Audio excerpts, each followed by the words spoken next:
Je suis sur la route, mais j'ai décidé de faire une petite pause parce que je réfléchissais à des trucs. Là, je suis en train de faire le tour de la France. Je suis en train de aller voir toutes mes élèves qui préparent le CAP pour la prochaine session de juin 2023. Et en fait, dans le cadre de la formation, tu sais, on fait un CAP blanc.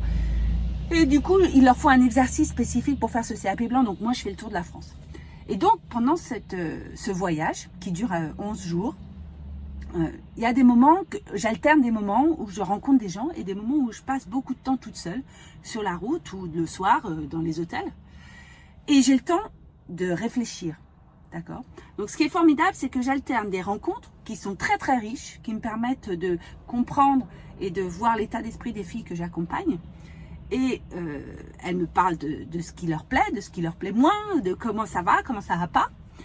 Et énormément, du coup, d'informations me sont données sur la qualité du travail que je leur fournis. Et quand je me retrouve toute seule, j'ai le temps d'y réfléchir et de me poser et de voir comment je vais faire pour améliorer les choses et que ce soit encore mieux. Donc, c'est vraiment génial parce que, en fait, ce voyage... Au début, c'était une espèce de délire comme ça que je me suis fait et que je me suis dit, bah tiens, ça va me faire des vacances. Donc, je me rends compte qu'en fait, il a 3 avantages exceptionnels et que dans cet exercice de communication que j'ai fait,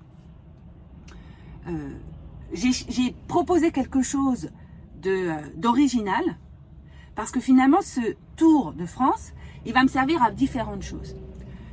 La première chose, c'est qu'il me permet de prendre du recul sur mon activité et sur les actions que je fais pour me faire connaître. Donc, j'ai une idée qui émerge il y a 3 semaines et que je décide instantanément de mettre en place 3 semaines après, c'est-à-dire aujourd'hui. Et donc, on fait ça, on prépare un peu à l'arrache avec l'équipe mon voyage. Mais moi, je suis comme ça, j'ai besoin que les choses se fassent vite et dans une énergie comme ça, j'ai une idée et hop, il faut que ça se fasse. Donc, je fais ce voyage et je me rends compte que ça a un impact sur les réseaux très intéressant. C'est-à-dire que c'est tellement original, ça sort du lot, que ça se fait beaucoup remarquer. J'ai des fournisseurs qui m'ont écrit, qui m'ont dit « Oh là là, c'est vachement bien, si vous passez par chez moi, venez nous voir. » Donc, ils relaient mes stories, ils relaient ma communication. Mes élèves, elles attendent de me voir. En fait, ça crée une espèce d'émulation et ça donne envie à d'autres de me croiser sur le chemin, j'imagine. Hier, j'étais chez un fournisseur qui m'avait invité. Et puis, quand dans le magasin, il y a une dame qui passe qui me dit « Oh là là, mais je vous ai déjà vu !» Voilà, donc c'était assez rigolo, quoi. Donc, ça crée, voilà, une espèce d'émulation autour de mon centre de formation. Et c'est une manière originale de le faire connaître. Donc ça, c'est un premier avantage. Et ça, c'est un truc que je dis tout le temps, c'est il ne faut pas faire ce que les autres font. Il faut faire ce que vous avez à faire pour vous-même. Il faut arrêter de faire partout les mêmes logos, de vendre partout les mêmes tissus. Il faut arrêter de vendre les mêmes prestations, de dire les mêmes mots.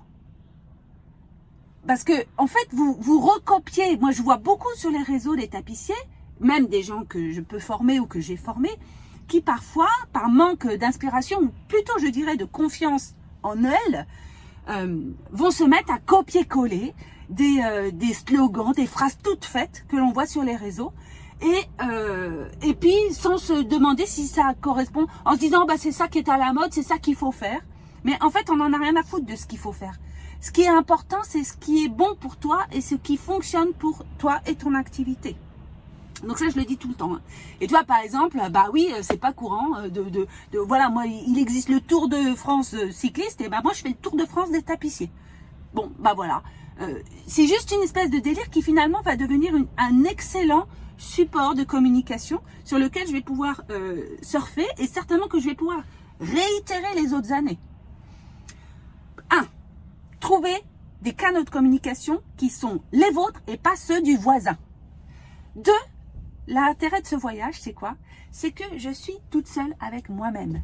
Et en étant toute seule avec moi-même, j'ai le temps de réfléchir et de prendre du recul sur mon entreprise et sur ce qui est bon et ce qui n'est pas bon dans mon entreprise. Et comment est-ce que je fais pour améliorer les choses dans la communication, dans les idées, quels sont les projets essentiels que je vais mettre en place et comment je vais les mettre en valeur. Par exemple, au mois de mai, je suis en train de préparer un séminaire en présentiel qui aura lieu le week-end de l'Ascension. C'est le séminaire de l'Ascension des tapissiers du 21e siècle. Vous allez très très bientôt en entendre parler. Et ce voyage, comme j'ai du temps pour réfléchir, me permet de décanter toutes les idées qui se sont entrechoquées à propos de ce séminaire, ce que on allait y faire, ce que j'allais vous proposer, dans quelles conditions, où toutes ces choses que j'ai mises en vrac sur un papier et que pour l'instant je n'avais pas ordonné. Et bien là, le fait d'être toute seule me permet de prendre le temps qu'il me faut pour le faire. Donc je prends soin de moi et je prends soin de mon activité professionnelle et de ma communication.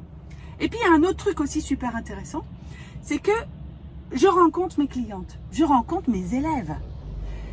Et ça, c'est formidable de faire plaisir aux autres. Et quand vous avez un client, le plus important est de lui faire plaisir. D'accord ? Et donc, aller à sa rencontre et se déplacer, faire 1000 km pour aller voir un client est extrêmement important. En fait, quand on aime, on ne compte pas. Et plus vous donnerez, et plus vous aurez du retour. C'est comme ça.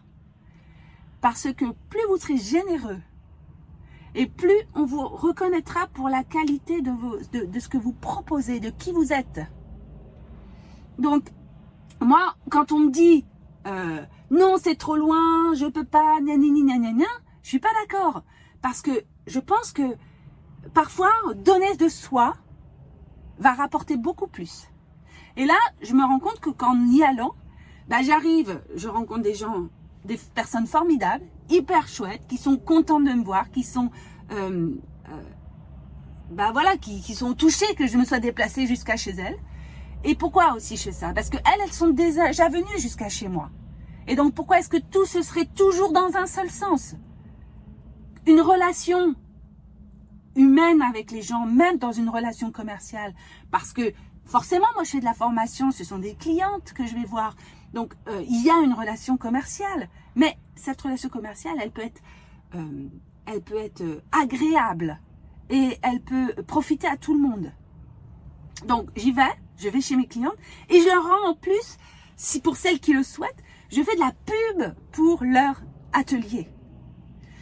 Donc finalement, je me rends compte que cette idée un peu folle dingue que j'ai eue il y a 3 semaines entre Noël et le Nouvel An, de faire le tour de France parce que j'avais pas de solution technique pour leur donner les exercices et qu'elles les reçoivent par la poste et que ça n'arrive pas cassé en morceaux. L'idée de me déplacer, qui au final pouvait paraître comme quelque chose qui pourrait être lourd, fatigant et tout, va au contraire énormément me donner d'énergie et va donner de l'énergie à mon entreprise. Et ça, c'est hyper précieux.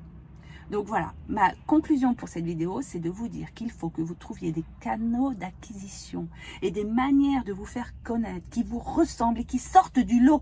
Arrêtez, s'il vous plaît, de faire tous pareil, de poster les mêmes vidéos avec les mêmes phrases, avec les mêmes accélérés. Tout le monde fait la même chose. Montrez-nous qui vous êtes et ce que vous avez dans la tête et comment est-ce que vous faites pour réveiller le métier de tapissier aujourd'hui. Et pas faire des trucs que tout le monde fait. Soyez à la pointe et soyez l'innovation. Et l'innovation, c'est pas uniquement dans la technique et la pratique, c'est aussi dans la manière dont vous vous montrez. Ok? C'était la réflexion du jour. J'y retourne sur la route. Bisous.